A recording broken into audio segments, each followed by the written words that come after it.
प्रारंभी विनती करू गणपती विद्यादया सागरा अज्ञानात हरोनी बुद्धिमती दे आलात मोरेवरा चिंता क्लेश दरिद्र दुःख अवघे देशांतरा पासवी हे रंभा गणनायका गजमुखा भक्ता बहु कृषी आता अभिनव वाग्विलासिनी ये चातुर्यार्थ कलाकानी ते शारदा विश्वमोहिनी नमस्कारिणी भवारण्यचे दून टाकी क्षणात असा एक समर्थ तो त्रिभुवनात म्हणून शरण अनन्य आलो मी पाया नमस्कार माझा तुला गुरुराया हरिओम माऊली ज्ञानेश्वर भक्त शिरोमणी श्री नामदेवराय शांती ब्रह्म श्रीनाथ महाराज जगतवंद्य जगद्गुरु श्री संत तुकाराम महाराज भक्ती शक्तीचा आदर्श श्री समर्थ रामदास स्वामी परम पूज्य गुरुमाता गुरुमाऊली श्री कलावती आहे विश्वरूप दाखवणारे जननी जनक आणि विश्व सावरणारी ज्योतिर्मय विभूती आणि समोर बसलेले मायबाप संत सज्जन आपण गुरु ग्रंथ साहेबातील नामदेव या विषयावर आपली आतापर्यंत तीन प्रवचन झालेली आहेत तसा हा विषय खूप मोठा आहे अजूनही तीन प्रवचने घेतली तरी तो कमी पडणार आहे पण आज मी ठरवले की आजचं नामदेवरायांच्या या गुरुग्रंथ साहेबातील नामदेव या विषयावर तर येतात शेवटचे निवडक 2-4 अभंग मी घेतलेले आहेत म्हणजे ह्यानंतर गुरुग्रंथ साहेबातले नामदेव हा विषय मी आज त्याची भैरवी करणार आहे पुढचं माझं जे प्रवचन आहे ते मी निळोबारायांवर करणार आहे ते ऑगस्ट महिन्यात आहे तर नामदेवरायांनी जे गुरुग्रंथ साहेबातले पहिले आपण 61 अभंग आहे त्यातले 30 अभंग आपले झालेले आहेत आता जो अभंग आहे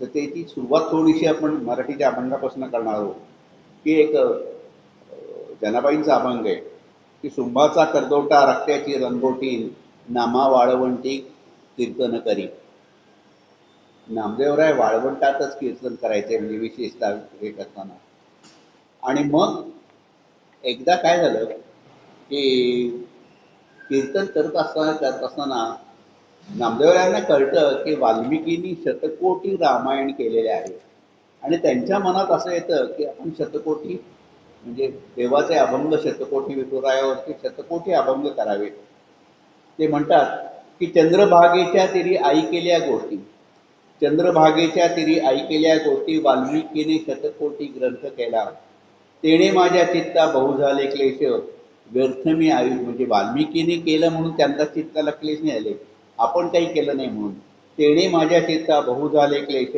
व्यर्थ मी आयुष्य गमावले जाऊनी रावळा आज जाऊन विठोबाशी विनवले जाऊनी रावळा विठोबाशी विनवले वाल्मिकीने केले रामायण देवा वाल्मिकीने रामायण केले असेन मी करा तुझा भक्त असेल मी खरं तुझा भक्त देवा सिद्धीस न्यावा पण माझा मी शतकोटी अभंग करणार आणि मी तुझा खरा भक्त असेल तर हा माझा पण तुम्ही सिद्धीला घेऊन आता शतकोटी अभंग विठोबा माऊलीने ऐकलं आणि हसून म्हणाले अरे नामा त्यावेळेला माणसाला आयुर्मर्यादा खूप होती त्यामुळे सगळं जमून गेलं शतकोटी अभंग वाल्मिकींचे शतकोटी श्लोक शतकोटी रामायण लिहून झालं पण नामदेवराय हातालाच भेटले नाही मला शतकोटी अभंगच करायचे आणि मला त्याची तुम्ही शक्ती द्या आता भक्ताने हट्ट करावा आणि देवानी न पुरवावा असं कधी झालंय का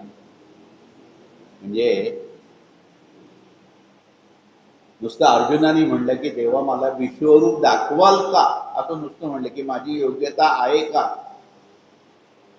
तेव्हा अर्जुनाला भगवंतानी लगेच विश्वरूप म्हणजे अर्जुन हे पाहू शकेल की नाही काय होईल त्याला दिसेल की नाही असला कुठलाही विचार मनात देवाच्या आला नाही देवाने एकदम म्हणजे तिथं माऊलींची एक छान ओवी आहे की वासरू देखल्यावर धेनू म्हणजे गाय खडबडून जशी उठते आणि तिला पाहणा तसा सुटतो तसं भक्तांनी विनवणी करतात किंवा भक्तांनी काही अर्धव करतात काही मागणी करतात या कृष्णरूपी या विठ्ठलरूपी गाईला पाहणा होते आणि मग अर्जुनाला विश्वरूप दाखवायला सुरुवात केली की त्याला त्यासाठी दिव्य दृष्टी द्यावी हे सुद्धा देवाच्या पहिल्यांदा मनात आले. अर्जुन आपला शब्द उभा, देवाला कळेना मी विश्वरूप दाखवतोय आणि हा असा शब्द का उभा आहे.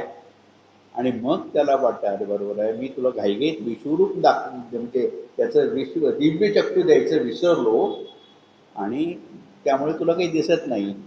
तर अर्जुन म्हणतो हा देवा माझा दोष का तुमचा दोष आहे की तुम्ही बका करवी चांदणे हे कर, म्हणजे जसं चकोर चांदणे घेतो तसा बका करवी चांदणं म्हणजे एखाद्या बगड्याकडनं चांदणं तुम्ही हे करायला लागलेले आहेत.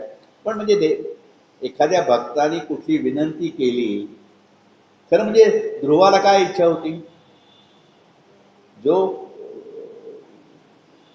पितयाच्या उत्संगी बसावे, मांडीवर बसावे अशी ध्रुव बाळाची इच्छा होती. बाकी त्याला काही इच्छा काही नव्हती. कधी देवाकडे काय मागावं, आमकं मागावं, तमकं मागावं, अमरपण मागावं, असं काही देवाकडे काहीही इच्छा नव्हती. पण तो गेला रानात आणि काय करावं, देवाची कशी हे करते. नारदांनी त्याच्या कानाला शंका लावला आणि मग त्याला बुद्धी झाली आणि मग त्याला कळलं की देवा मला अशी जागा दे की जिथून कोणी मला उठ म्हणणार नाही. आणि गेले कित्येक हजार लक्ष वर्ष झाली जे आढळपट दिलंय ते आढळपट अजून कोणी फिरवून घेतली. ते ध्रुव तारा आढळच आहे असं आहे. म्हणजे भक्तांनी मागावं आणि देवानी देऊ नये असं कधी झालं नाही. त्यामुळे ही नामदेवरायांनी इच्छा केली की मी शतकोटी अभंग करी. देव जरी म्हणले की अरे आता माणसाची आयुर्वेदा मर्यादा तेवढी नाही 100 वर्षाची, म्हणजे त्यावेळी तरी सुद्धा 100 वर्षाची होती. आता 30-40 नंतर डायबिटीस आणि ब्लड प्रेशर वगैरे सुरू होतात आणि डॉक्टरांकडे खेटे सुरू होतात. आणि हल्ली मेडिकल प्रोफेशनमध्ये प्री डायबेटिक अमकं ढमकं करून तुम्हाला घालवण्याचाच जास्त चाचणी करतात. म्हणजे तुम्हाला होणार नसलं तरी कसं होईल हे पाहू शकतो. तर म्हणजे थोडक्यात सांगायचं म्हणजे मग भगवंतानीच त्या अभंगाची कळा नामदेवरायांना सांगितली. म्हणजे पहिले अभंग करते, जरी तुकयाचा अभंग असा म्हणला असेल तरी पहिले अभंग करते नामदेवराय होते. आणि शतकोटी अभंग करायचे म्हणून सगळ्याच घरातल्या लोकांनी, नामदेवरायांचे वडील, आई, 4 मुलं, 4 सुना, नामदेवरायांची बहीण, या सगळ्यांनी मुलगी, या सगळ्यांनी नामदेवरायांच्या या प्रतिज्ञेला हातभार लावायचा प्रयत्न केला. प्रत्येकाने आपल्या परीने काय जे होतील तेवढे अभंग. आणि सर्वात महत्त्वाची गोष्ट जनाबाई, जनाबाईंनी मोठा अभंग, म्हणजे प्रत्येकाने किती किती अभंग केलेत. जनाबाईंचा एक मोठा अभंग आहे की कोणी कोणी किती किती अभंग केलेले आहेत. त्यातले नामदेवरायांनी 58 कोटी केले, जनाबाईंनी 12 कोटी केलेले आहेत. अगदी विठोबानी आणि रुक्मिणींनी सुद्धा अभंग करून नामदेवरायांना दिले. म्हणजे एखाद्याच्या घरी मेहून म्हणून जेवायला जावं आणि मग घरी जेवायला तयारी असावी तेव्हा जाणारी पाहुणी जी हे असते ती थोडीशी पाटपाणी घेते, रांगोळ्या वगैरे काढते. तसं विठोबानी आणि रुक्मिणींनी सुद्धा अभंग केले. आता तो अभंग आहे तो असा, एवढं करून सुद्धा 96 कोटी अभंग झाले. 4 कोटी राहिले, 100 कोटी करायचे 4 कोटी. ते 4 कोटी अभंग ज्यांना नामयाचा तुका, नामाचा तुका म्हणतात, त्या तुकाराम महाराजांनी केले. आणि ते कसे की नामदेवरायांनी स्वप्नात तुकाराम महाराजांना सांगितले की जे 4 कोटी अभंग राहिलेले आहेत ते तू पूर्ण कर. तुकाराम महाराजांचा असा अभंग आहे की नामदेवे केले स्वप्ना माझी जागे, नामदेवे केले स्वप्ना माझी जागे, सवे पांडुरंगे येऊन या, सांगितले काम करावे कवित्व, वावगे निमित्त बोलू नको, वावगे निमित्त बोलू नको. मापटा किसळ धरली विठ्ठले, आपटोनी केले सावधान, प्रमाणांची संख्या सांगे शतकोटी, उरले ते शेवटी लावी तुका. तर आता तुम्ही म्हणाल की एवढे शतकोटी अभंग नामदेवरायांनी काढले आणि प्रत्यक्षात आता पाहिले तर 4-4.5 हजारच नामदेवरायांचे अभंग आपल्याला मिळतात. बाजू 4-4.5 हजार कोटी आणि शतकोटी कुठे, काही त्याला म्हणजे हेच नाही ना की शतकोटी नामदेवरांनी केले, परमेश्वरांनी सांगितले. परमेश्वर कोण खोटं कोणी खोटं बोलणार नाही. त्यांच्यात तर माझ्या स्वतःच्या मताने असेल की कोटी म्हणजे प्रकार असावे. शतप्रकारचे अभंग नामदेवरायांनी केले. तरी त्यातले कुठले कुठले आहेत बाबा, की नामदेवरायांनी कृष्ण लिहिल्या, रामकथा लिहिली, पंढरपूरचं महत्व लिहिले, विठ्ठल भक्ती लिहिली, तीर्थावळी लिहिली. एक तेवढं महत्वाचं आहे की त्यावेळी तीर्थयात्रेचं वर्णन नामदेवरायांनी तीर्थावळी लिहून केलेलं आहे. नंतर मग त्याच्यात त्यांच्या माऊलींबरोबर जे गेलेले आहेत त्यांनी काय काय घडलं हे सगळं लिहिलेलं आहे.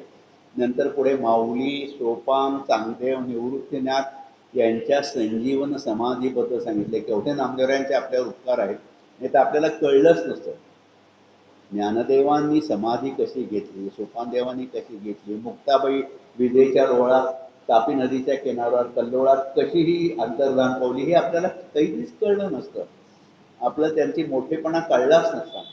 आणि नामदेवरांनी माऊलींनी समाधी कशी घेतली, किती वेळात घेतली, समाधी कशी लागली, कोण कोण आलं होते समाधीला, हे सगळं इतकं आखोदेखता वर्णन केलेलं आहे. म्हणजे हे नामदेवरायांचे मोठे उपकार आहेत. आणि समाधीचा परत जीर्णोद्धार किंवा समाधी कुठं आहे काय आहे ते नाथ महाराजांनी केलं. या दोघां संतांचे मोठे उपकार महाराष्ट्रावर आहेत. नंतर नामदेवरायांनी पंजाबीतून म्हणजे हिंदी अभंग केले, पंजाबातून म्हणजे हे सगळे भक्ती मार्गाचा विचार सांगितला, आत्मनिवेदन केलेले, हरिपाठ लिहिला, तुळशी महात्म्य सांगितले, देवाच्या सगुण रूपावर लिहिले, निर्गुण रूपावर लिहिलेले, निर्गुणाची प्रचिती पण सांगितली, कूट अभंग लिहिले, पसायदान लिहिलेले, असे साधारण बरेचसे प्रकार आपण म्हणू की आपण बरेचसे म्हणतो नाही, 100च्या वर केलेच नाही, असं 100 प्रकार केले असं कसं. नामदेवरायांच्या गवळणी आणि विरहाणी सुद्धा आहेत. म्हणजे मागच्या वेळेला म्हणलं होतं की परब्रह्म निष्कामा तो हा गवळ्या घरी, वाक्या वाळ्या अंधकृष्णांना म्हणून चोरी, हे गवळण आहे. पण नामदेवरायांच्या गवळणी खरोखर गोड आहेत. बाळ सगुण गुणाचे ताने ग, बाळ दिसते गोजिरवाणे, काय सांगा ते गाराणे गोकुळच्या नारी, अशी यशोदा त्या बाकीच्या गोपींना म्हणते रागवून की काय सांगत आहे गाराणे गोकुळच्या नारी.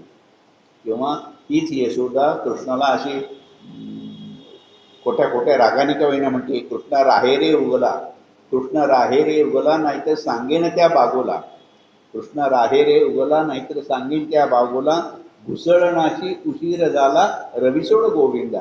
म्हणजे तो डोळ्यासमोर कृष्ण येतोच की यशोदेला काम करून देत नाही, रवी धरून ठेवलेली आहे.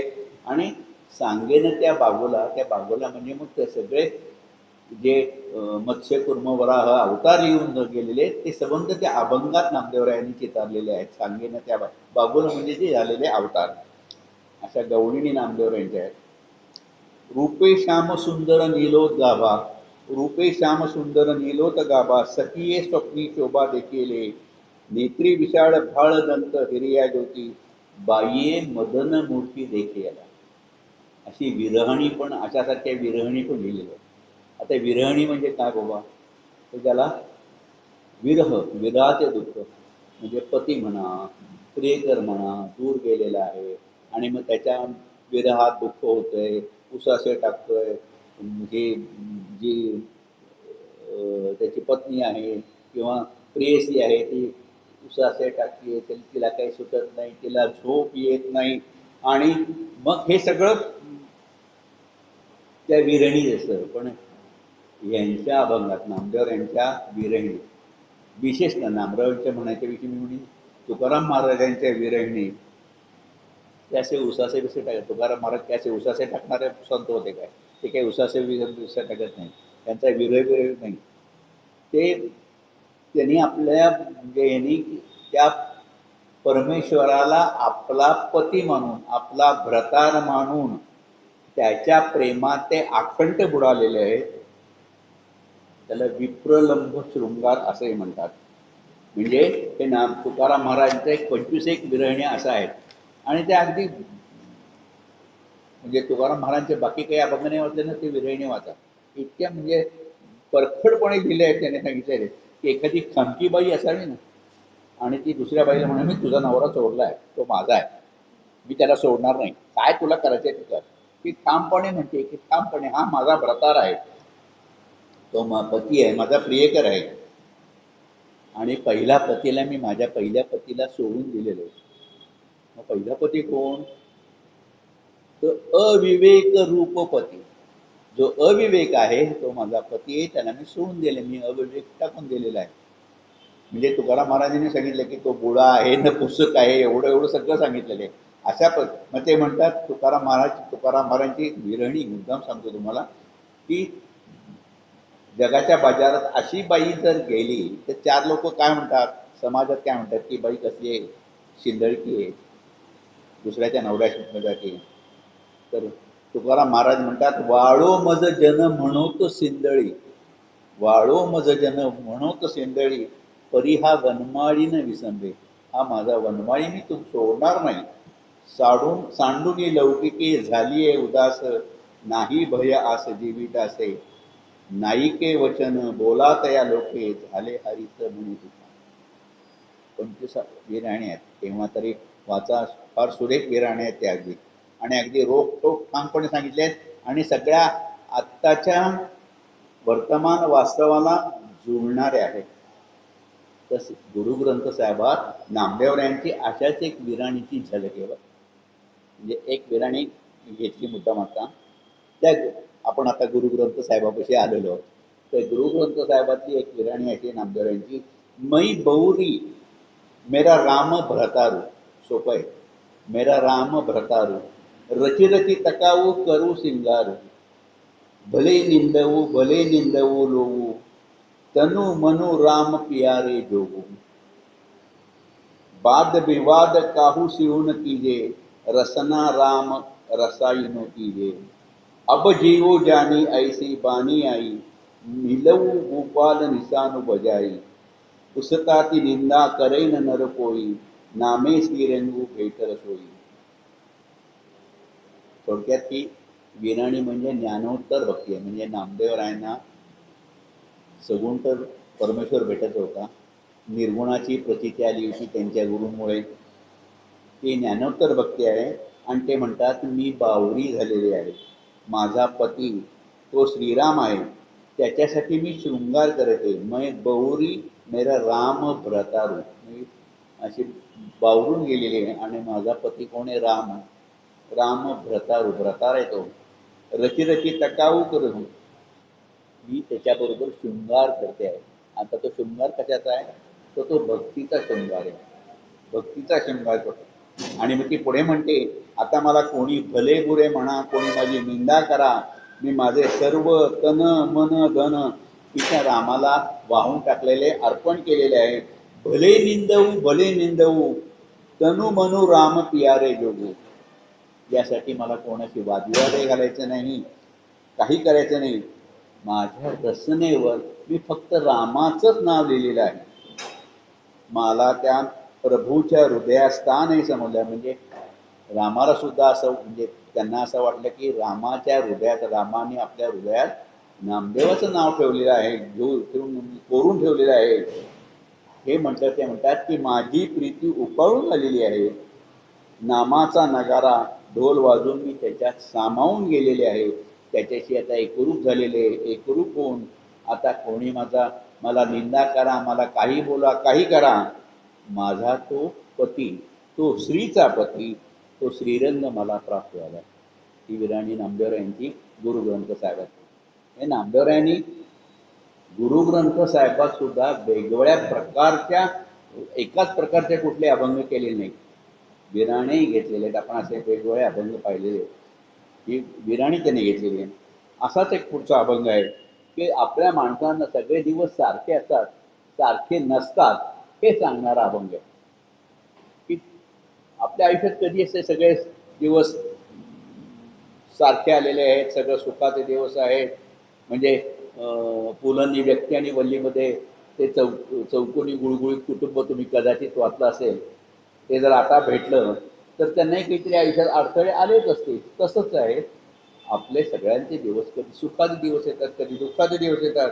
म्हणून हा जो अभंग आहे गुरुग्रंथ साहेबातला, ते म्हणतात, कबहू खोरी खांडू घेऊन भावे, कबहू घर घर टूक मंगावे, कबहू पुरवू चने चिनावे, जीव रामू राखे तीव रही रे भाई, हरि की महिमा किच कथू न जाई. माणसाच्या आयुष्यात सगळे दिवस सारखे नसतात. कधी सुखाचे दिवस येतात आणि कधी कधी इतकं दुःख येते की जीवन म्हणजे आपल्याला शाप वाटायला लागतो. कधी कधी जीवाला आपल्याला म्हणजे खायला मस्तपैकी तूप साखर पोळी मिळते, तर कधी कोरडी भाकर सुद्धा मिळत नाही. कधी कधी ती तूप साखर पोळी सुद्धा माणसाला गोड लागत नाही, किंवा त्यावेळेला ती काहीतरी काहीतरी आपल्या जीवनात दुःख आलेलं असतं, त्यामुळे ती तूप साखर पोळी सुद्धा गोड लागत नाही. मानसिक ताण आलेले असतात, शारीरिक ताण आलेले असतात. नामदेव राय म्हणतात, पण कधी कधी भीक मागायची सुद्धा वेळ येते. कधी कधी बाजारात सांडलेले दाणे वेचून उदरनिर्वाह म्हणजे कुठेतरी काहीतरी इतकी परिस्थिती येते की कुठनं तरी काहीतरी आणायचं, भीक मागून खायची, किंवा भ्रांत पडावी अशी वेळ येते संसारात. संसारात सगळेच दिवस काही सारखे नसतात. कबहू घर घर तूक मंगावे, कबहू कुरनू चने पीठ. नामदेवजी म्हणतात, प्रभू जसे ठेवी तसे राहावे, तसा निर्वाह करावा, त्याचे मोठेपण कमी होत नसते. जीव रामू राखे तीव रही रे बाई. प्रभूंनी जसं आपल्याला ठेवलेलं आहे त्याच्यात समाधान माना. सुखाचे दिवस आले की त्याला विसरून जायचं, आणि दुःखाचे दिवस आले की त्याला दोष द्यायचा. मी काय रे तुझं वाईट केले, मी काय कोणाचं वाईट केले, माझंच का तू असं केलेस. म्हणजे अगदी इथपासून काय माझ्या मड्यावर बसलायस, इथपासून सगळं हे झालेलं म्हणतात. जे काही असेल ते सहन करा आनंदाने. सगळे दिवस काही दिवस जाते, म्हणजे जसे सुखाचे दिवस निघून दुःखाचे दिवस आले, हे दुःखाचे दिवस निघून जाते. म्हणून त्यावेळेला फक्त रामनामाचा जप करा, नामाचं स्मरण केला, विठ्ठलाचं नाव घ्या, विचलित होऊ नका कुठल्याही सुखदुःखाने. कधी कधी बसायला छान घोडा मिळतो, तर कधी कधी पायात चपला सुद्धा घालायला मिळत नाही. हल्लीच्या काळातलं म्हणायचं ते बसायला कधी कधी सुंदर कार बीर असते, आणि कधी कधी बसचा कंडक्टर म्हणतो उतर उतर सगळ्याने खाली जाऊ, म्हणजे इतकी पाळी येते. कबहू तुरे तुरंग नचावे, घोडा मिळत नाही असतो तर कबहू पायी पहणे, पायात काही न घालता जावं लागतं उन्हात, रणरणत्या उन्हात. सुखदुःखाचे वर्णन करताना पुढचा दाखला ते म्हणतात, कबहू खाट सुपैद सुवावे, कबहू भूमीपै आरून पावे. कधी झोपायला मऊ गादीची शय्या मिळते, तर कधी कशावरही म्हणजे कुठे खडबडीत जमीन आहे, कुठेतरी चटई घातलेली आहे, असं झोपताना गवत असेल, भुसा असेल, त्यावर धडकी चादर नसेल. म्हणजे माणसाच्या आयुष्य एक धागा सुखाचा, एक धागा दुःखाचा, असं दरदारी वस्त्र आहे. सारखे सुखाचे दिवस किंवा सारखे दुःखाचे असतात अशातलाही भाग नसतो. दुःखापासून सुखही असतं. म्हणून परमेश्वराला निंदा करण्याऐवजी त्याचं नाव घ्या, त्याचं नामस्मरण करा. जीवनाची अनिश्चितता वर्णन करून नामदेवजी म्हणतात, कोणत्याही अवस्थेत प्रभूचे नाव घेतले की तो मोक्ष मिळतो. त्या नामानेच त्याची एकरूपता साधता येते. हे प्रभूचे नाम कशामुळे तोंडी यायला पाहिजे, तर गुरुचं स्मरण केले. आपल्याला जर गुरु असेल तर तो गुरु पाठीराखा असतो, आणि गुरुच्यामुळे आपल्या मुखी सुखदुःखाच्या वेळी, सुखाच्या वेळी सुद्धा, सुखाच्या वेळेला मनुष्य विसरून जातो आणि दुःखाच्या वेळी सारखाच आठवण करतो. पण दोन्ही वेळी जर नाव हे घ्यायचं असेल तर आपला गुरु आपल्या पाठीशी असतो. गुरुचं स्मरण केलं की तो नाव घ्यायला लावतो. नाम देऊ को इको नाम निसतारे, जिह गुरु मिले तिह पारी उतारे. गुरुकृपा, परमेश्वरावर आढळ श्रद्धा यामुळे जीवनात कितीही चढ उतार आले तरी ते सहन करता येतात. मीराबाईंचा एक छान अभंग आहे, खूप मोठा आहे त्याचे, पण मला त्यातले एक 2-4 चरण सांगितल्याशिवाय राहत नाही. करना फकीरी क्या दिलदारी, करना फकीरी फिर क्या दिलदारी, सदा मगन में रहना. सदा मगन में रहना, कृष्ण नामाच्या याच्यात सदा मगन में रहना जी. कोई दिन हाथी कोई दिन हाथी कोई दिन घोड़ा, कोई दिन पैदल चलना जी, कोई दिन पैदल चलना जी. कैसा भी हो वक्त मुसाफिर, पल भर न घबराना जी. कोई दिन लड्डू कोई दिन जलेबी, कोई दिन लड्डू कोई दिन जलेबी, कोई दिन फाकम फाकजी, कोई दिन फाकम फाकजी, कोई दिन मेला कोई दिन अकेला, कोई दिन तक जमेला जी. खूप मोठा अभंग आहे तो. पण हा म्हणजे आणि तो कानाला ऐकायला फारच गोड लागतो. म्हणजे तो आला तर केव्हा यूट्यूबवर कधी ऐकायला मिळाला ऐका तो सूर्यखैरजी. पण ह्याच्यात दिवस कसे येवो भगवंताचे नामस्मरण हे करणं महत्वाचं आहे. त्याची भक्ती क्षणभरही दूर करायची नाही. मग अशी सांगितलं असं दिवस कसे येव सुखाचे येव दुःखाचे येव भगवंताचं विस्मरण होऊन द्यायचं नाही. चांगल्या दिवसात मनुष्य म्हणतो मी कोण आहे, माझ्यासारखा कोणी नाही. म्हणजे गीतेत एक 16व्या अध्यायात चांगला श्लोक आहे. ते म्हणतात भगवंत म्हणजे एक असुरी संपत्तीचे लोक असे म्हणतात इमम इदम अद्यम मया लब्धम इमम प्राप्से मनोरथम इदम अस्तिम इदमपि न भविष्यती पुनर्धम. आज मी एवढं कमवले, उद्या मी एवढं कमवेन. आज मी एवढं ते एवढी जमीन खरेदी केलेली आहे, उद्या मी सगळा डोंगर खरेदी करीन, अमकं करीन तमकं करीन, एवढं धन मिळवले अजून धन मिळवीन. काळ काही न कळतानंतर अशी काही पाचर मारून जातो की कळत नाही. म्हणून महत्वाची गोष्ट मगाशी सांगितलं असं की सारखाच एकसारखा काळ नसतो आणि मनुष्य कधी मोठा होत नाही. काळापेक्षा मनुष्य कधी होत नाही. म्हणजे मनुष्य बली होत नाही. सुंदर शब्द आहे. मनुष्य बली होत नाही समय होत बलवान. मनुष्य बली होत नाही समय होत बलवान. भिल्लन लोटी गोपिका वही अर्जुन वही बाण. याच्यात एक गोष्ट दडलेली आहे की जेव्हा द्वारका समुद्रात बुडायची वेळ येते तेव्हा श्रीकृष्ण अर्जुनाला हस्तिनापूरला निरोप पाठवतो की द्वारकेत काही गोपी अडकलेल्या आहेत, त्यांना तू घेऊन द्वारका सोडून त्यांच्या द्वारकेतून त्यांना बाहेर काढ आणि बाहेर म्हणजे तू हस्तिनापुरी नाही. कारण द्वारका आता काही दिवसातच ती समुद्र आपल्या कवेत घेणार आहे. म्हणजे सगळं श्रीकृष्णाच्या मनातनं सगळं ठरलेलंच असतं.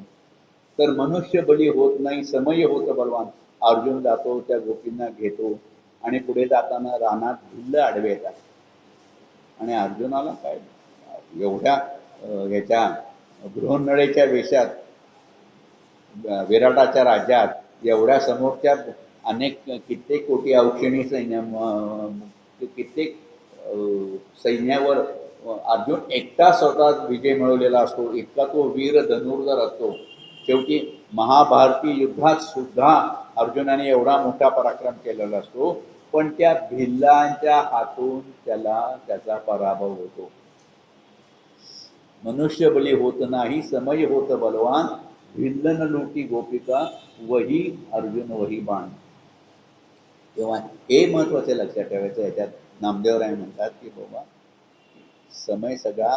समय मोठा असतो, सुखदुःख येत जातात, त्यावेळेला नामस्मरण जप ध्यान हे करायचं. सुखात परमेश्वराला विसरून जाणं आणि दुःखात त्याला शिव्याशाप देणं हे करू नका. नामस्मरण करा, त्याच्यावर सतत चिंतन करा, त्याची भक्ती करा, म्हणजे पुढे सगळं होतं. अशी हे नामदेवरायन म्हणजे एक असा अभंग हे असतात. एक पुढचा असाच अभंग आहे की त्यात नामदेवरायांनी प्रल्हाद कथा सांगितलेली आहे.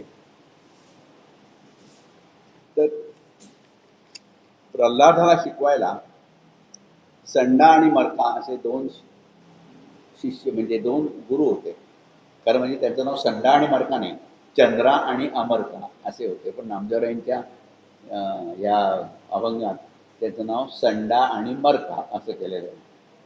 संडा मरका जाई पुकारे, संडा मरका जाई पुकारे, पडे नहीं हम ही पतिहारे, राम कहे कर ताली बजावे, चटिया सभई बिगारे. तो आम्ही किती शिकवायचा प्रयत्न केला या प्रल्हादाला, तरी तो राम राम राम म्हणत सबंध ह्याच्यात टाळ्या वाजवतो, हे करतो. आमच्या हातचं काही शिकतच नाही. राम नामा जपिबो करे, हिरदे हरि को सिमरून करे, बसुदा बसी किनी सब राजे, विनती कहे पटराणी. आता इथं काय होतं की प्रल्हादाचा कर्दनकाळ बाप हिरण्यकश्यपू आपल्या सगळ्यांना माहिती की त्याने ब्रह्मदेवाला प्रसन्न करून घेतलं उग्र तप करून आणि ब्रह्मदेवांकडनं वर मिळवून घेतला. आणि त्यात त्यांनी देवाला शब्दात पकडलं होतं की मला सकाळी किंवा रात्री, घरात किंवा बाहेर, शस्त्राने किंवा अस्त्राने, माणसाकडनं किंवा पशुकडनं कोणाकडनं मरण येऊ नये असं त्यांनी हे केलेलं असतं.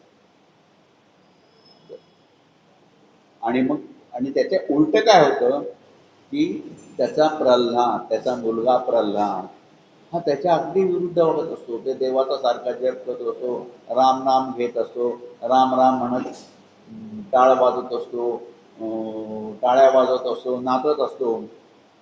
तर हिरण्यकश्यपूने आपल्या मुलाला प्रल्हादाला राक्षसी शिक्षण देण्यासाठी दैत्यांचे गुरु शुक्राचार्य यांच्या मुलाला, इथे संडामार्का मी म्हणलं तुम्हाला ते ह्याच्यात संडामार्का लिहिले तर त्यांचं नाव चंदा आणि अमरका असं होतं.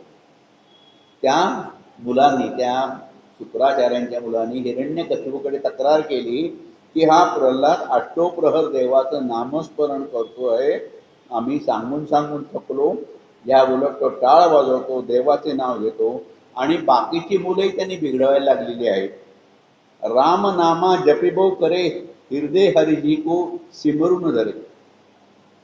तो कोणाचंच ऐकत नाही हो.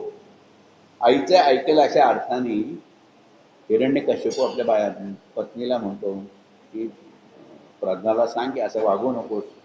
की हिरण्यकश्यपूची पत्नी प्रल्हादाची आई जी राज्याची पटराणी आहे ती आपल्या लेकराला समजावते, अरे तुझ्या वडिलांनी सारी धरती जिंकलेली आहे, ते म्हणतील ते न ऐकण्याची या राज्यात कोणाची प्राज्ञा नाहीये, तू त्यांची आज्ञा मोडू नकोस. बसुदा बसिकिनी सबराजे बिनती कहे पटराणी, तू प्रल्हादू कह्यान मायेने तिने तो उठरे का. त्याच्या मनात जे त्याने करायचे ठरवले तोच ते करतोय. आता प्रल्हाद ऐकतच म्हणलं नाही तेव्हा मग याची राक्षसी वृत्ती उफाळून येते आणि मग आता प्रल्हाद हा आपला मुलगा नाही, याचं फार म्हणजे आता नाश करायचा आहे, हा कुठलं तरी वेगळंच रूप घेऊन माझ्या पोटी जन्माला आला आहे. मग दुष्ट लोकांनी त्याला ठार मारायचा घाट घातला. तर प्रभूंनी आपल्या मायेचा रूप बदलला. म्हणजे दुष्ट लोकांनी त्याला डोंगरावरून ढकललं, कळत्या तेलात टाकलं वगैरे सगळं. दुसट सभा मिली मंतर उपाया करसहू अगऊ गणेरी, गिरी तर जल ज्वाला भई राखियो राजा रामी माया पेरी. त्या प्रल्हादाला डोंगर, वृक्ष, आग, पाणी या सर्वातनच देवाने प्रल्हादाला वाचवलं. हे सगळं पाहून हिरण्यकश्यप जरा मनात वळवला आणि मनात वळवल्यावर मोठा अगदी शूरपणाचा आव म्हणला. ते शेवटी जे असे घाबरट लोक असतात ते बरोबर तरी शूरपणाचा आव म्हणतात. संतापाने आपली तलवार उपसून म्हणाला, सांग आता ह्या तलवारीपासून तुला कोण वाचू शकणार आहे. तेव्हा पितांबर परिधान केलेला प्रभू खांबातूनच गुदुरला, मी आहे, मी आहे. आणि मग खांबातून बाहेरून त्या अर्धपशु अर्ध मनुष्य, म्हणजे मनुष्य नाही आणि पशु नाही, त्या नरसिंहाने हिरण्यकश्यपाला मांडीवर येऊन जमिनीवर नाही किंवा आकाशात नाही, घराच्या दारात बसून, म्हणजे घरातही नाही आणि बाहेरही नाही, संध्याकाळी म्हणजे सकाळी नाही आणि रात्री नाही, आपल्या नख्यांनी म्हणजे कुठल्या शस्त्राने नाही किंवा अस्त्राने नाही, त्याने मागितलेल्या वरांच्या आट्यापाट्यामधनं बाहेर पडून त्याला ठार मारला. नामदेवजी म्हणतात, ज्याने हिरण्यकश्यपूस नख्याने चिरून टाकले, साऱ्या देव मानवांना धीर दिला, त्या प्रभूचे मी नित्य स्मरण करतो, त्या नरसिंहाची आराधना करतो. हर नाखसु जिनी नरवह बिदारियो सुरी नरकीये सनाता, कही नामदेव हम नरहरी जिहावी राम अभय पददाता. नामदेवांनी हे प्रभूचे गुणगान गायलेले आहेत. 2-3 गोष्टी मला अजून वेगळ्या सांगितल्यात. एक अभंग आता गाई देतो आणि जरा मला थोडंसं ह्या नामदेवांच्या ह्याच्याकडे कसं हे मी कसा वळलो हे थोडक्यात मला सांगायचं. तर शेवटचा हा अभंग आहे, मोठा अभंग आहे, पण हा खरा म्हणजे हा पहिला अभंग आहे. पंजाबात जायच्या वेळेला नामदेवरायांना दिल्लीला जेव्हा गेले पहिल्यांदा, तेव्हा दिल्लीतल्या सुलतान म्हणजे त्याचे पहिल्यांदा उल्लेख मी एका प्रवचनात केलेलाच आहे, पण आज तो सबंध अभंग मी पटकन घेतो आहे की जो दिल्लीचा सुलतान बिन तुघलक होता त्याने नामदेवांना धरलं आणि तेथेच त्यांच्या अत्याचाराची सुरुवात झाली आहे. त्या सुलतान बिन तुघलकनी कोणी हिंदू संत हातात भगवी ध्वजा घेऊन देवाचे नाव घेत चाललेला आहे, त्याच्या चेहऱ्यावर तेज आहे असे दिसले, तर आपली सगळी रयत जागी होऊन त्याचे ऐकेल. त्यामुळे नामदेवांना सोडायचं नाही असं त्याने मनात आणलं आणि त्याला नामदेवरायांना धरलं. सुल्तान पूछो सुनबे नामा, सुल्तान पूछे सुनबे नामा, देखो राम तुम्हारा कामा, नामा सुल्ताने बांधिला, देखू तुम्हारा हरी बिट्टूला. तो मगरूर बादशाह, हे नामा ऐक, तुझ्या रामाची करणी पाहून तर दे. बादशाने त्याला बांधलं आणि म्हणाला, बोल कुठे तुझा विठ्ठल, कोण आहे तुझा विठ्ठल, पाहू दे त्याला, मी त्याला पाहू शकतो. बिसमेली गऊ देहू जिवाई, नातरू गर्दानी गर्दानी मारवू काही. बादशाने त्याच्यासमोर एक गाय मारली. उलट त्यांना म्हणाला, माझी मेलेली गाय, नामदेवरायांना तो बादशाह म्हणाला, माझी मेलेली गाय जिवंत कर, नाहीतर तू मरायला तयार. बादशाह ऐसी किऊ कोई, बिस्मिली किया न जीवे कोई. ते नामदेवराय म्हणतात की अरे बादशाह, अरे राजा किंवा म्हणजे हा पाना काय म्हणला असेल तो, असं कसं घडू शकेल की मेलेली गाय कशी जिवंत होऊ शकेल. मेलेला म्हणजे बिस्मिला केलेला कोणी जिवंत होतो का कधी. आणि करणारा प्रभू तो आहे, तो सारे करतो, मी केलं तर काही घडणार नाहीये. बादशाहू चढियो अहंकार, बादशाही चढियो अहंकार, गज हसती दिनो चमत्कारी, रुतन करे नामे के माई, छोडी रामू की भजने खुदाई.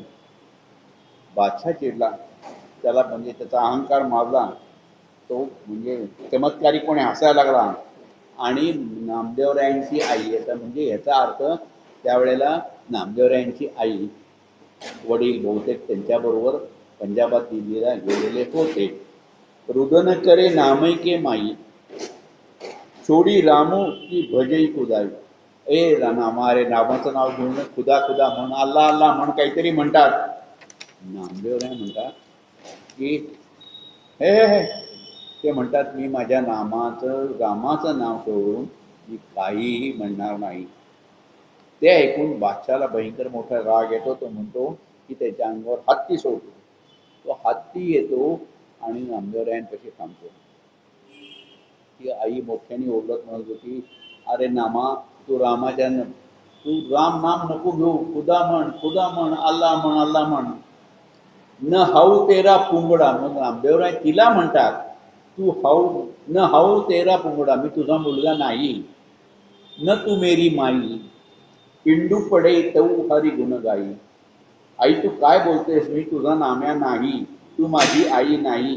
माझे शरीर नष्ट झाले तरी चालेल, मी हरिनाम सोडणार नाही. करे गजी तू शुंड की चोट, नामा उभय रे हरी की ओट.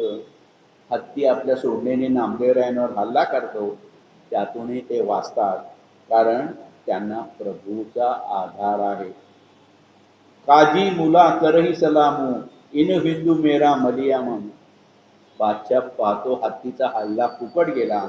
तो म्हणतो, माझ्या धर्माचे माझे पुढारी मुल्ला काजी मौलवी मला सलाम करतात, या हिंदू कापराने तर माझा अपमान केलेला आहे. बदिसाही बेनती सेनू, नामे सर भरी सोनाले.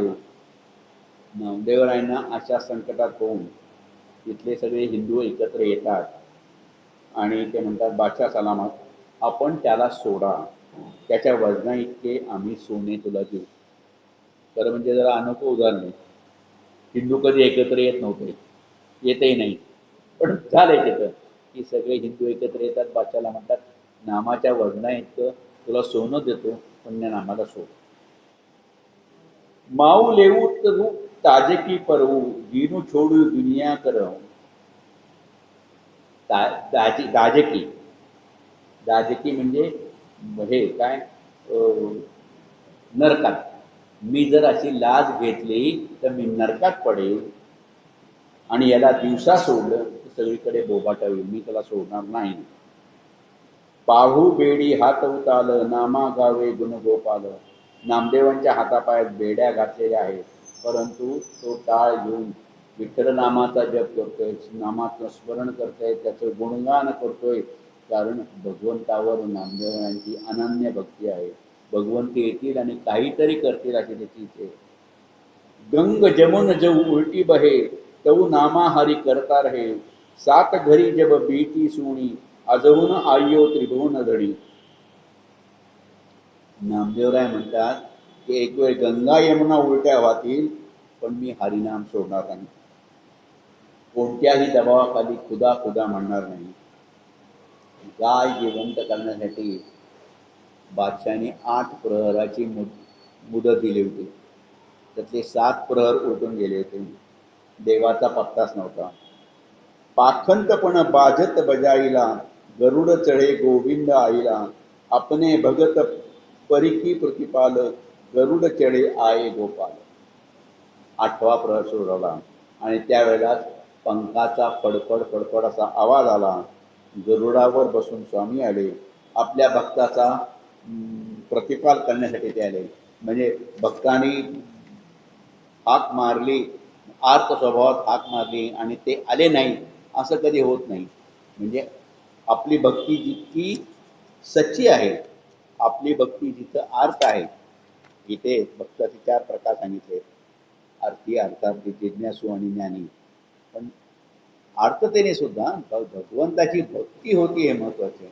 जेवढ्या आर्ततेने द्रौपदीने हाक मारली होती, जेवढ्या अर्थतेने गजेंद्राने हाक मारली होती, तेवढ्या अर्थतेने नामदेवरायाने हाक मारली होती. आणि कहेही धरणी इकोडी करवू कहेही ते ले. मग देव म्हणतात, अरे नामा तू म्हणलास ही धरणी तिरपी करून टाकतो, तू म्हणालास या मी लिहिल्या गायीस जीवदान देतो. नामदेव म्हणतात, देवा त्या गायीची आणि वासराची भेट घडव, त्यामुळे साऱ्या लोकांचं समाधान होईल. नामा प्रणवी सेल मसेल गौ दुहारा बचरा मेली. दूध ही दूही जब मटकू भरी ले बादशाही के आगे दरी. त्या गोपाळाच्या कृपेने गाय पुन्हा जिवंत झाली. तेव्हा नामदेव लोकांना म्हणतात, त्या गायीपाशी वासराला आणा. त्यांनी तसे केले. गाईला पुन्हा पाना फुटला. मग त्या गायीची धार काढली, गायीच्या दुधाने मडके भरले व ते बादशाच्या पुढे ठेवले. बदिसाहू महल मही जाई अवघट के घट लागी आई. काजी मुला बिनती फुरमाई बखसी हिंदू मै तेरी गाई. गाय जिवंत झाली, तिला वासरू पाहून पाना फुटला, ते चांगलं मडकभर दूध बादशा पुढे ठेवलं. आणि मग तो बादशाह आता नरमला आणि तो म्हणाला, हे हिंदू मला तू क्षमा कर, मला आज्ञा कर. तुझी आज्ञा करशील मी कसा वागेल, तुझी आज्ञा शिरोधारे माने. मीच तुझी गाय आहे. नामा कहे सुनहु बादिशाह यू कुछ पतिया मुझे दिखाई. इस पतिया के हई परवानू साची सिलती चालवू. आणि मग बादशाला नामदेव म्हणाले की आता एक कर की मला वचन दे, यापुढे तरी तू चांगला मार्ग अवलंबशील, सुस्वभावाने वागशील. आणि मग त्या सगळ्या दिल्लीच्या लोकांकडनं नामदेवरायांचा गाजावाजा होऊ लागला, त्याचा उदो उदो व्हायला लागला. देवाने चमत्कार केला नसता तर नामदेवराय म्हणाले की त्याच्यावरचा सगळ्यांचा विश्वास उडाला असता. तो विश्वास उडू नये म्हणून मी देवाला विनंती केली की असं गाईला जिवंत कर. नामदेवरायांची कीर्ती सगळीकडेच होऊ लागली. देवाने आपल्या भक्ताला आपल्या चरणापाशी देऊन पार केलेले आहे. त्याच्या या नामदेवरायांच्या या गाईला परमेश्वराने परत जीवनदान दिल्यामुळे नामदेवरायांची कीर्ती सगळीकडे वाढली. पण त्यामुळे काय होते की त्यांचे जे निंदक होते, कुटाळ तो लोक होते, त्यांना वाईट वाटायला लागलं. म्हणजे त्यांना ही भक्ती चालायला लागली की लोकांना काय माहिती. नामदेवराय शेवटी म्हणतात की लोकांना काय म्हणतात की नामदेवराय हे नामदेव नव्हताच राहिलेला, तो देवमय होऊन गेला. नामदेव हे नामदेव नाही राहिले, नामदेव आणि प्रभूत काही अंतर राहिले नाही. म्हणजे खरं खरं संत कधी रिद्धिसिद्धीच्या मागे लागले नाही, कुठल्याही रिद्धिसिद्धीच्या मागे नाही. रिद्धिसिद्धीवर बरंच हे आहे बाबा, की जर रिद्धिसिद्धी मागे लागली ते देव ती भक्ताची परीक्षा घेतो. आणि जेव्हा रिद्धिसिद्धी देतो, एखादी छोटीशी सिद्धी देतो, पण सगळी त्याच्या भक्तीचं जे पुण्य होतं ते सगळं वाया जातं. म्हणजे देव त्याला मिळत नाही, म्हणजे देवापासून तो दूर राहतो, देवाच्या परीक्षेत तो पास होतो. तर देव चमत्कार घडून आणतात, पण ते कशासाठी की आपल्या धर्माला न्यू न्यू नये म्हणून नये. पंजाबात शिरायच्या आधीच नामदेवरायांची ही ख्याती सगळीकडे पसरली. नामदेवरायांचे इतके आत्तापर्यंत अभंग आपण पाहिलेले आहेत. थोडक्यात एक काही काही गोष्टी मला सांगायच्या आहेत, की मी बऱ्याच वेळा सांगितलं की मी 22 वर्ष जिथं कुठल्याही प्राथमिक सोयी नव्हत्या तिथं अशा खेड्यात माझा वैद्यकीय व्यवसाय सुरू केला. 22 वर्ष, 1 वर्ष नाही, 2 वर्ष नाही, 22 वर्ष. म्हणजे त्या खेड्यात काहीही नव्हतं, कुठलीच. म्हणजे आता त्याचं वर्णन करायचं झालं तर त्याचंच वर्णन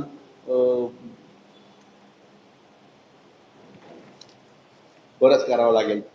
पण त्या काळी खेड्यात जरा शिकलेला मनुष्य असला आला त्याला मात्र मान मात्र खूप मिळायचा. त्यातून तो शहरातून आलेला असला, शिकलेला असला तर तो मान खूप. तर एकदा एक मनुष्य माझ्याकडे आला, एक मनुष्य 2-3 माणसं आली. जरा आज 4 वाजता दुपारी, आज तुम्ही याल का आमच्या इथं, आज नामदेव जयंती आहे, तर नामदेवरायांच्या जयंतीनिमित्त तुमच्या हातनं पूजा करायची. येईल न यायला काय झालं. मी 4 वाजता गेलो तिथे एक 10-15 लोक जमले होते. एका टेबलावर नामदेवरायांचं एक तसबीर, फोटो, छायाचित्र ठेवलं होतं. मी तिथे गेल्यावर त्या छायाचित्राची पूजा केली. बाकी लोकांनी आरती वगैरे केली. म्हणजे आरती म्हणजे काय केली, सुरू करता दुर्गटवारी, म्हणजे विशेष काही वेगळी आरती वगैरे केली नाही. ही सगळी आरती केली. एक नामदेवरायांची जी आरती आहे पांडुरंगाची तीही केलेली. एकाने भाषण केले त्यात, आणि मग त्यात नामदेवराय शिंपी होते असे सांगून फक्त ते कसे शिंपी समाज उद्धारक होते असा उल्लेख करीत भाषण केले. नंतर लक्षात आलं की जमलेले सगळे शिंपी लोक होते, शिंपी सोडून कोणी नव्हतं. मला दोन्ही गोष्टींचा वैभव. तर नामदेवरायांनी आपल्या एका अभंगात सांगितले, शिंपियाची कुळी जन्म माझा झाला, परी हेतू गुंतला सदाशिवी. तर सदाशिवातच लिहिते, सदाशिवात माझा हेतू गुंतला, सदाशिवण्यात नाही. सदाशिवणे हे प्रपंच झाला आणि सदाशिव हा परमार्थ झालेला आहे. हेतू गुंतला सदाशिवी, दिवसा माझी शिवी, रात्री माझी शिवी, याच्यात काही मला पुरसत नाही असं त्यांनी सांगितलेलं आहे. अशा सदाशिवात गुंतलेल्या नामदेवरायांची जयंती फक्त गावातले शिंपी समाजच करत होते. आणि जे शिंपी जमत होते त्यांना शिंपी समाजा पलीकडे काही दिसत नव्हतं. खरं म्हणजे ह्या भल्या शिंप्याने, नामदेव शिंप्याने, या भल्या शिंप्याने सारा उसवलेला, जाती जमातीत विभागलेला समाज, यवनी आक्रमणात शिवण्याच्या पलीकडेही झालेला समाज, आपला देव देश धर्म हा सगळा उस्कटलेला समाज ह्या शिंप्यांनी शिवायला घेतला होता. त्याने आपला फक्त समाज नव्हता, हा देश देव धर्म शिवायला घेतला होता. अगदी प्राणावर होतो, म्हणजे पार पंजाबात जाऊन उदाहरण ठेवलं होतं. आणि मग नंतर माझ्या लक्षात आलं की गावात नामदेवरायांची जयंती नामदेवराव शिंपीत लोक करत होते. डॉक्टर बाबासाहेब आंबेडकरांची जयंती राजवाड्यात होती. म्हणजे त्यावेळेला जो ज्याला राजवाडा म्हणत, की जो पूर्वीच्या काळी ज्याला महाराजा वाडा म्हणत, तेवढी ती जी वस्ती होती त्याला राजवाडा म्हणायचं. आंबेडकर जयंती तिथंच व्हायची. सेना महाराजांचं चित्र, फोटो हा केशकर्तनाच्या म्हणजे कटिंगच्या दुकानातच दिसायचा. आपल्या संकुचित जातीय मनोवृत्तीचा फायदा शेकडो हजारो वर्ष आपले परंपरागत राजकीय शत्रू घेत होते. आपण कधीच शहाणे बनलो नाही, कधीच शहाणे बनलो नाही.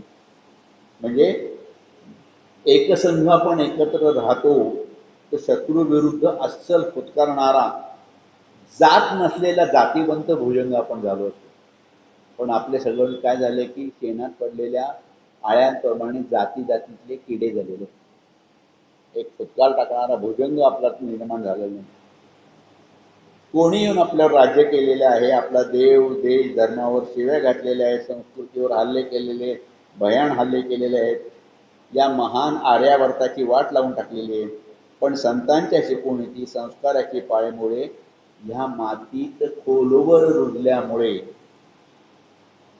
पुढे त्यांना म्हणजे थोडीशी जेव्हा भक्ती होती, त्या भक्तीला शक्तीची जोड म्हणजे शिवाजी महाराज, संभाजी महाराज, गोरले बाजीराव, माधवराव, राणा प्रताप अनेक शूर योद्ध्यांची साथ मिळाल्यामुळे आज काही का विना जो टिकून राहिलेला आहे तो या संतांच्या शिकवणी. त्या माणसाने मला केव्हा बोलवलं होतं ते मी आताही सांगू शकतो, कारण नामदेवराव यांची जयंती केव्हा येते हे आपल्याला माहिती आहे. त्यांनी ते आपल्या भागात आणले की माझे जन्मपत्र बाबाजी ब्राह्मणे लिहिले त्याचे पूर्ण नारू ऐके. आपला मुलगा नारायण याला सांगतात ते नारू ऐके. त्याचे दोन पाढे आहेत, सारू ऐके किंवा नारू ऐके. नारू म्हणजे नारायणला किंवा सारू ऐके म्हणजे मी सांगतो ऐक. नामदेवरायांना 4 मुलं होती, नारा, विठा, गोविंदा, माधा. नारू ऐके. अधिक 92 गणित 11 शते म्हणजे 1192 शके अधिक 92 गणित 11 शते. उगवता आदित्य रोहिणीसी, उगवता आदित्य प्रभव संवत्सर चाली वाहन शके. शुक्ल एकादशी कार्तिक रविवार, शुक्ल एकादशी कार्तिक रविवार उगवता आदित्य रोहिणीसी. प्रसवली माता मज मळमुत्री, तेव्हा जिभेवरी लिहिले देवे. शतकोटी अभंग करील प्रतिज्ञा, नाममंत्र खुणा वाचून पाहे. 80 वर्ष आयुष्य पत्रिका प्रमाण, नामसंकीर्तन नामया वृद्धी. म्हणजे ती आशा कार्तिक एकादशी होती, शुक्ल एकादशी होती. या सगळ्या ह्याच्यातनं नामदेवरायांनी आपला जन्म कधी झालेला सांगितला आहे. त्यामुळे त्यांच्या जन्मतिथी बद्दल कुठेही वादविवाद नाही. तारखेवरून त्या इतिहासाचा मागोवा घेतात. त्याच काळात ते आमच्या निघोज गावापासून एक जवळच असलेलं जवळा नावाचं गाव आहे. त्या कुकडी धरण वसाहतीच्या गणेशोत्सवात लोकांनी संत साहित्याचे गाड्या अभ्यासक आणि तुकाराम गाथा आणि इतर संत वाङ्मयावर उदण लिहिणारे श्री प्र न जोशी यांचे नामदेवरायांच्यावर व्याख्यान केले होते. पूर्वी गणेशोत्सव चांगले कार्यक्रम व्हायचे, असे चांगले प्रबोधन करणारे वगैरे वगैरे. त्या कार्यक्रमात शेंदूर फासलेला एक दगड अध्यक्ष म्हणून बसवला होता, तो मी होतो.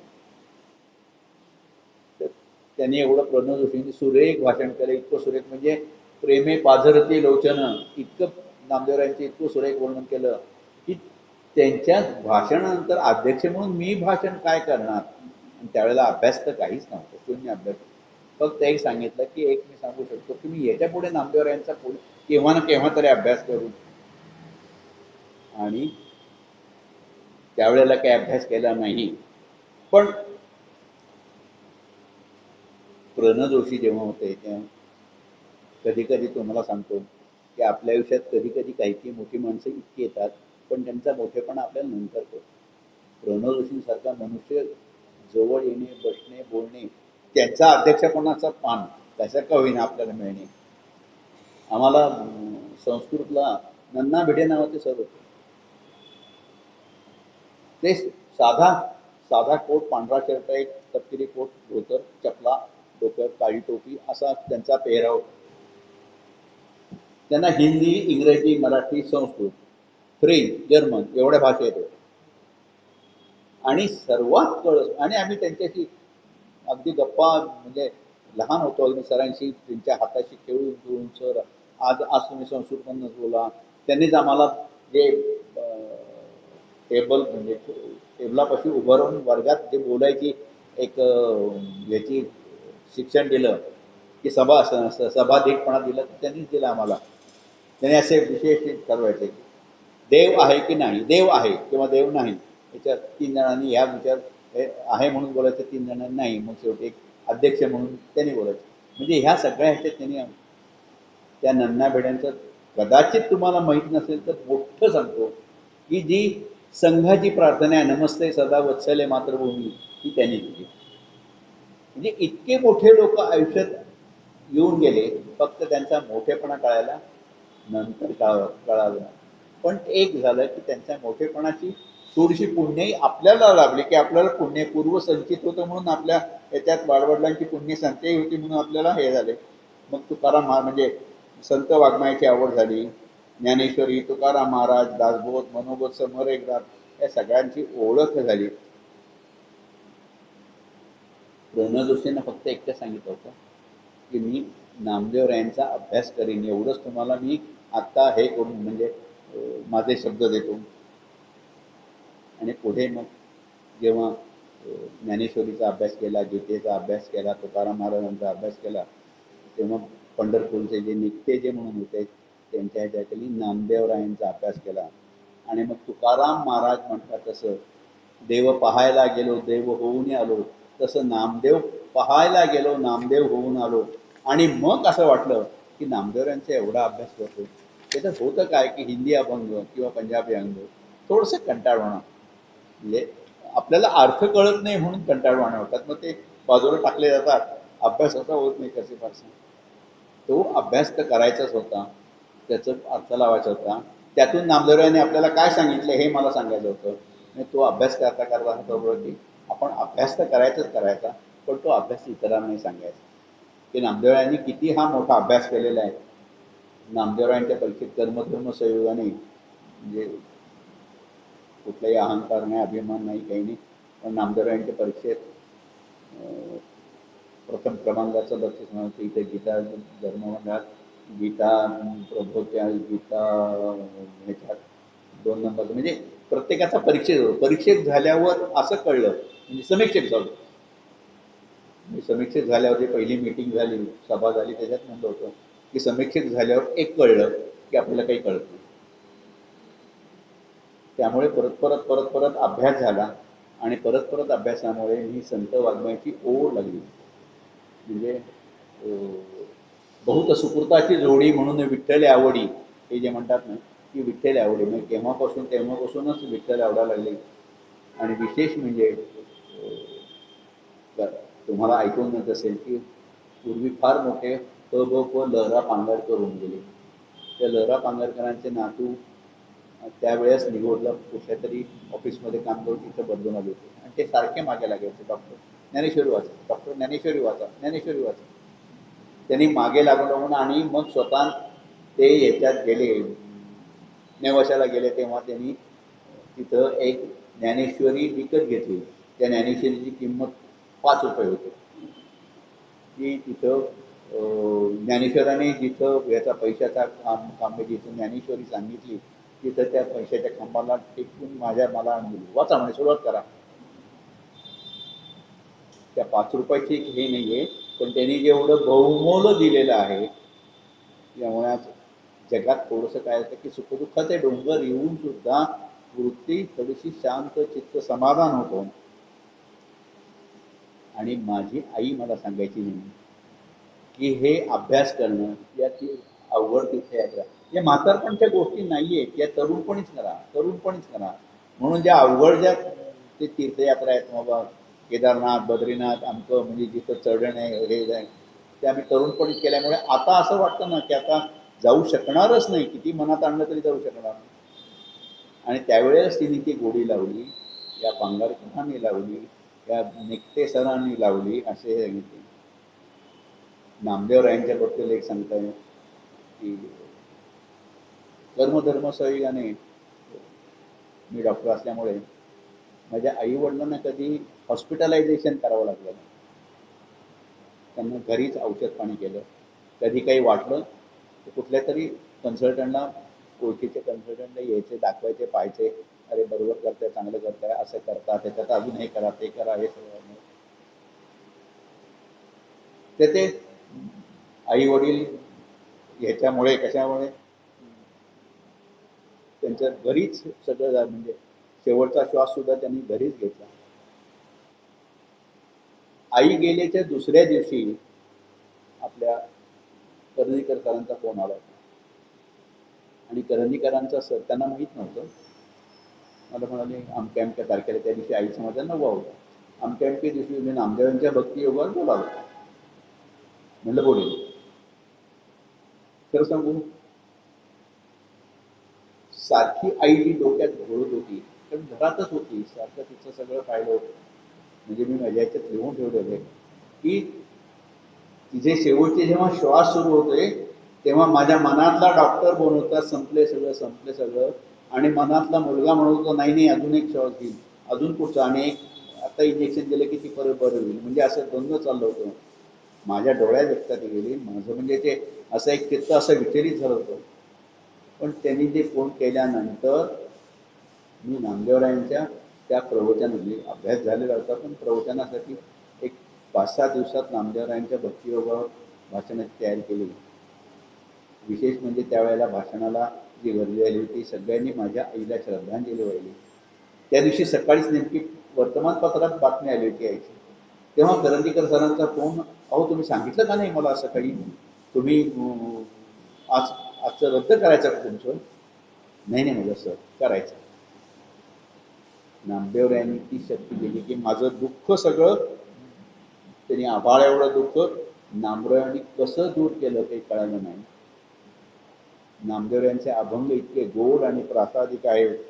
माझी नात जेव्हा लहान होती तेव्हा झोपताना म्हणायची, आबा तो परब्रह्म निष्काम आहे म्हणा, किंवा घुसळण्याशी उशीर झाला तो म्हणा. नामदेवरायांचे अनंत उपकार आपल्यावर आहेत. आपला देव, देश, धर्म, संस्कृती यवनी आक्रमणापासून या सगळ्या संतांनी सोडवलेलं आहे. एवढे हल्ले होऊन आपण अजून का बाबा व्यवस्थित आहोत, बाबा हिंदू म्हणून का वावरतो आहोत, ही पाळंमुळं, संतांची पाळंमुळं आपली खोलवर रुजलेली आहेत. इतकंच नाही तर नामदेवराय पार पंजाबमध्ये जाऊन जिथून हल्ला होत आहे तिथंच त्या याला आक्रमणाला थोपवायला गेले होते. सर्वात महत्त्वाची गोष्ट म्हणजे नामदेवरायांच्या वयाची 80 वर्ष झाल्यावर ते पंजाबात होते, गुमान गावात. त्याच्याबद्दल खूप बोलता येईल. पण ते सगळ्यांना म्हणाले की मी आता मला पंढरपूरला जायचं. पंजाबी लोक म्हणाले आता ह्या वयात 80 वर्ष तुम्ही पंढरपूरला कुठं जाणार आता? काही नाही, तुम्ही आता इथंच राहायचं. नामदेवराय रात्रीतनं निघाले आणि त्यांनी पंढरपूरची वाट. अजूनही पंजाबात असं म्हणतात की नामदेवराय पंढरपूरला नाही झालेले, ते अदृश्य झाले पंजाबातच, आणि तिथं नामदेवरायांची समाधी आहे. नामदेवराय पंढरपूरला आले आणि प्रत्यक्ष विठोबा रायांनी त्यांना आपल्या महाद्वाराच्या पायरीखाली त्यांना समाधी दिली. नामा म्हणे आम्ही पायरीचे चिरे, संत पायी हिरे देतवरी, असं नामदेवरायांचं आहे. मला सांगायचं शेवटचं एवढंच आहे की नामदेवरायांचं म्हणजे सगळ्या संतांचा अभ्यास करायचा. नामदेवरायांची गाथा खूप सोपी आहे, वाचा, गोड आहे गाथा. वाचत असला तर परत परत वाचा. अजून वाचली नसेल तर वाचायला सुरुवात करा. वाचली की जो काही अवर्णनीय आनंद मिळेल तो खूप वेगळा. त्यांनी आपल्यासाठी काय केले याची जाणीव. पण वाचले नाही तर कळणार सुद्धा नाही की आपण आयुष्यातल्या केवढ्या मोठ्या आनंदाला मुकलेलो आहोत. आणि वेगळ्या शब्दात सांगायचे म्हणजे जे वाचणार नाही, ज्यांनी वाचलं नाही, ज्यांच्या मनात वाचायची इच्छा होणार नाही, त्यांच्यासारखे करंटे तोच. माफ करा हा शब्द वापरले तो, पण नामदेवरायांसारखी भक्ती करा. आणि नामदेव म्हणजे तुम्ही, आम्ही सगळे, मी काय फार मोठ्या चाहणा याच्यातला असला भाग नाही आहे. मी तुमच्यासारखाच एक साधा अभ्यासक आहे, सगळ्या संतांना मानणार आहे, आणि सगळ्या संतांना मानणारे, सगळ्यांनी कोणाचीही एकमेकांची हे नाही ना, सगळे हिमालयाचे सगळ्या उंचीचे सगळे लोक होते, आणि हे हिमालयाचे उंची वेगवेगळे उंचीचे जे टेकड्या डोंगर होते सगळे संत म्हणजे, आणि ते सोपे होते सगळ्यांना. असे हिमालय उंचीचे लोक आपल्याला आपल्या आयुष्यात आले. आपल्याला त्यांचा अभ्यास करा, आणि होताही तो नुसता एकट्याने अभ्यास करू नका. पुढच्या पिढीला हा अभ्यास कसा करता येईल हे पहा. म्हणजे जर आपली धर्म संस्कृती संस्कृती देश भाषा हे टिकवायचं असेल तर या संतांचा अभ्यास करणं अत्यंतिक आवश्यक आहे. एवढं बोलून आजचं नामदेवरायांना मिळते आणि नामदेवरायांचं हे गुरु ग्रंथ साहेबाची नामदेववाणी हे माझे प्रवचन मालिका अगदी संपत पुढच्या वेळापासून ते जारी होईल. नमस्कार.